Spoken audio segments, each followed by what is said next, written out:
My coworker kept stealing my lunch, so I served up a surprise. I used to work at this small marketing firm where everyone shared one break room fridge. It wasn't fancy, just an old humming box crammed with sad salads, half-drunk La Croix, and the occasional mystery Tupperware. I brought my own lunch every day. I like cooking, so I'd make nice stuff. Homemade stir-fry, roasted chicken, pasta. It wasn't anything fancy, but it was clearly mine. I always labeled my containers with my name in big black Sharpie. Then one Monday, I opened the fridge and my lunch is gone. Just gone.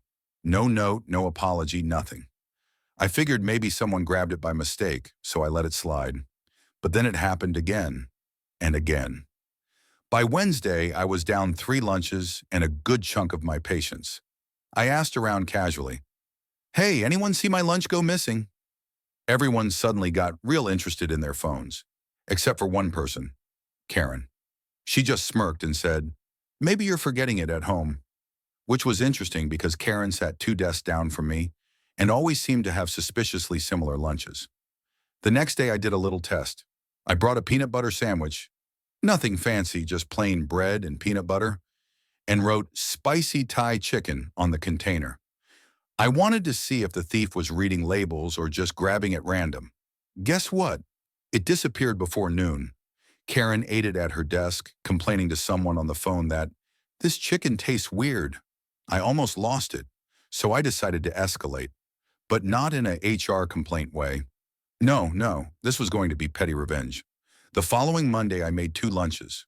One was my real lunch, safely tucked in my bag under my desk. The other was my decoy. It looked totally normal. Pasta with marinara, parmesan, and a little basil. But the sauce?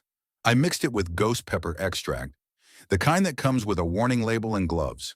I handled it carefully, washed my hands 3 times, and sealed it up. I labeled it like always, "Ethan, do not eat." Then I waited. Around noon, I went to the break room and pretended to make coffee. Karen strolled in, opened the fridge, looked around, and, surprise, grabbed my container. I watched her take it to the microwave. She even hummed while heating it up, like she was in some sitcom where she was the hero. She took one big forkful, smiled, and then froze. You could see it hit. Her eyes went wide, her face turned red, and she started coughing. Hard. She ran to the sink and started gulping water straight from the tap. I walked over, all innocent, and said, "Everything okay?" She could barely speak. "What? What is in that?" I shrugged. "Oh, that was my lunch. Guess you grabbed it by mistake again?" She glared at me, still wheezing, and stormed out of the break room. A few people saw the whole thing, and let's just say word spread fast. By the end of the day, everyone knew Karen was the mystery lunch thief. She tried to complain to HR, saying I'd poisoned her, but HR took one look at the situation and said, "You ate food that wasn't yours." Case closed. For the next few weeks, she avoided me completely. She brought her own sad salads and labeled them, "Karen's do not touch." No one ever did because, well, no one wanted to eat her lunch. But the best part? A few days later, our office manager sent a company-wide email reminding everyone to only eat food they brought themselves. She didn't name names, but everyone knew exactly who it was about. After that, my lunches were safe. I went back to eating in peace, occasionally catching Karen giving me side-eye from across the office.